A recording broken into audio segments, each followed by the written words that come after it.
Welcome back to those of you who, any newcomers today? I think last time we had a few. I think you see most familiar faces that were here from before.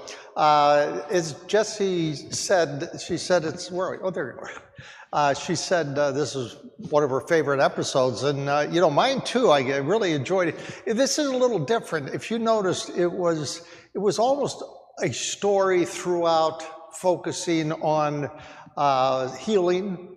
And that's what I really got from most of this, was the healing. But it was, instead of being a little disjointed like some of them were, it was like from start to finish. You saw the birth of Jesse, and then his transformation. Remind me of the LMN channel. If you guys, anybody watch LMN channel or the Hallmark channel? Hallmark channel, teaches you how to find a husband, and the LMN channel teaches you how to kill him. I don't know if you've ever seen that. So that's this kind of reminded me of, not specifically that, but anyway. But this main theme that I thought was healing, and I'd like to talk a little bit about healing and how they looked upon miracles and healing at that time, and what we still believe or what we still look for in this day and age. That as far as the healing is concerned, you hear of people that have incurable diseases.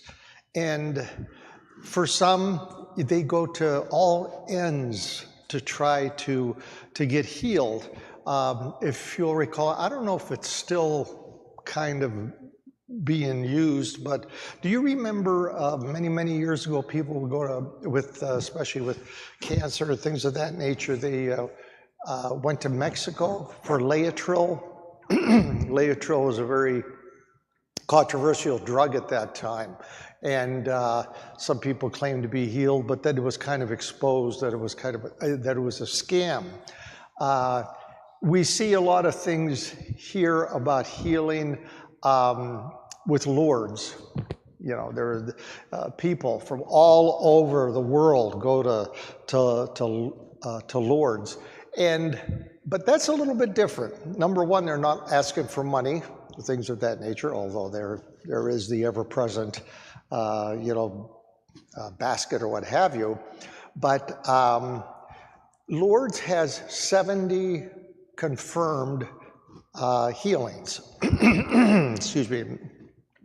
The church doesn't always call them miracles. Some of the times they call those inexplicable type of healings, but they have quite an interesting.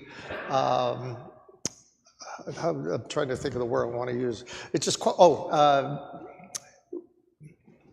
reasons for, or criteria. That's the word I'm looking for. Criteria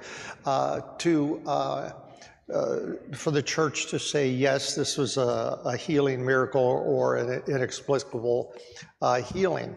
And the one thing that has to occur, there has to be evidence prior to their going there of a physician or what have you documenting that this individual has a incurable disease. Secondly, once that person is cured, it has to be a permanent cure, not just something where they walk out of there and then 6 months later they're not able to walk again, or whatever the case might be.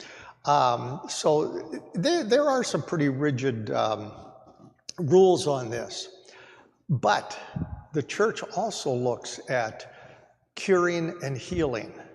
Curing and healing. There's a difference between the two. Curing, you're curing physical ailments, things of that nature. Healing, you're healing the spirit. And, so you have a cure, a tumor that shrunk or what have you, but you have a healing of the spirit also. People that get together at Lourdes, these are people that come in from all parts of the world, and they're there in peace. They're there in peace. Whether they're healed, whether they're cured or not, most of them are healed because of the way they react to the fellow travelers, mingle, and that type of thing. And if you notice in The Chosen, at the pool, that all the that all the people came together.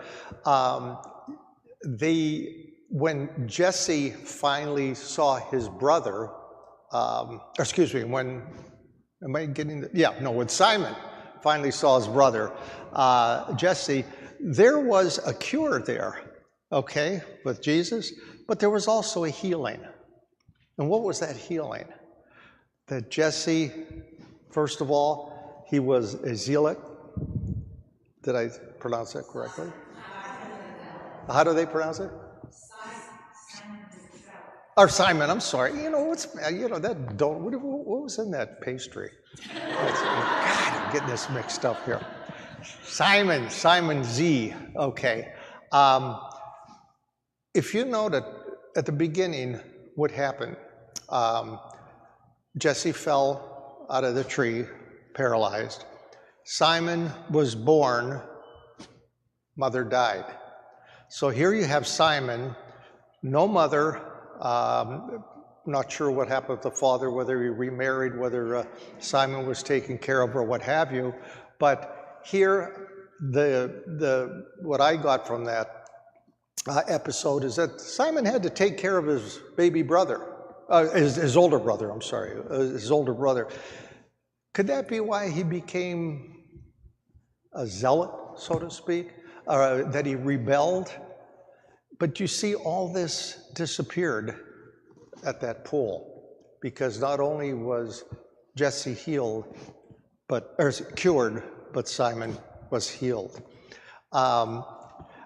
There is, anybody familiar with St. Joseph's Oratory?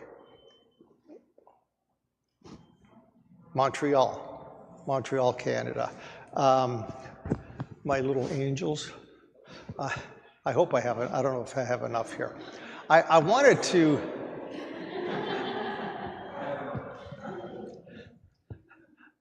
This is the wow factor of the talk.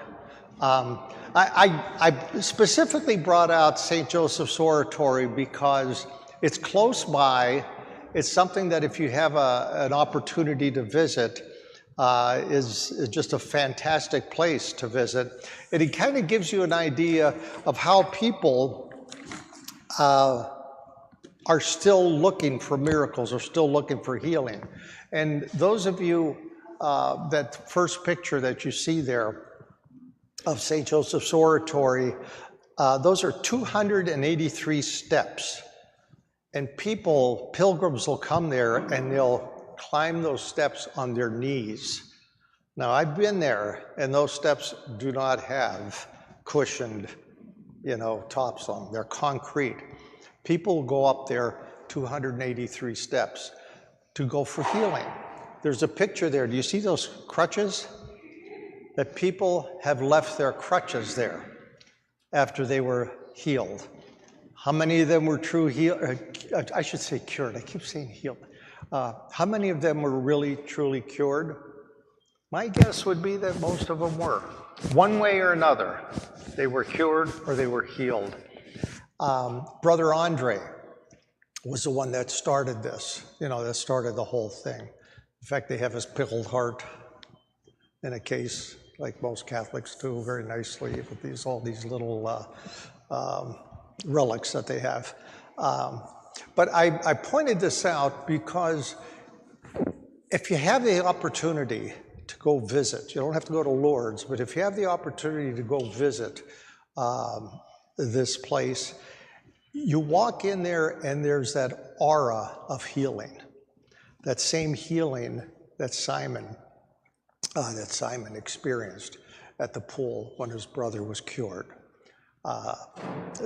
That's why I wanted to really focus on the healing on this part. Is there any questions? Are there any questions about this? Or did anybody, just out of curiosity, did anybody focus on something other than healing? Was everybody healing? Curing? What?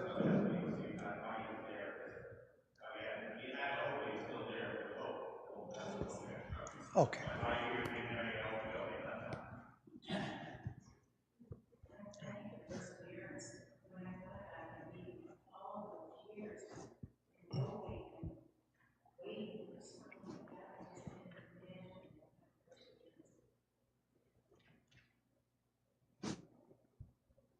I would think so too. And you think about perseverance, people that go to, whether it's Lourdes, whether it's St. Joseph's Oratory, or what have you, can you imagine what they've gone through before that? This has to be a last-ditch effort for most people, I would think.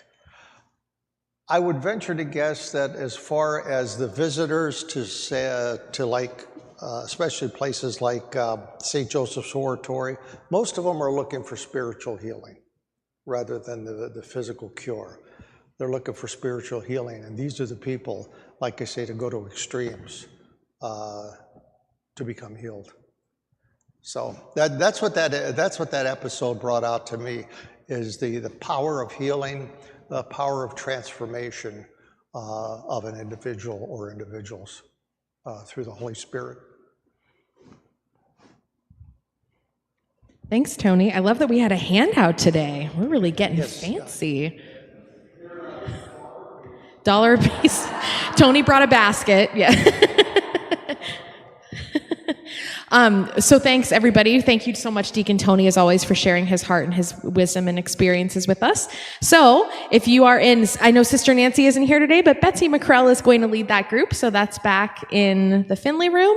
Rick Lamb is here for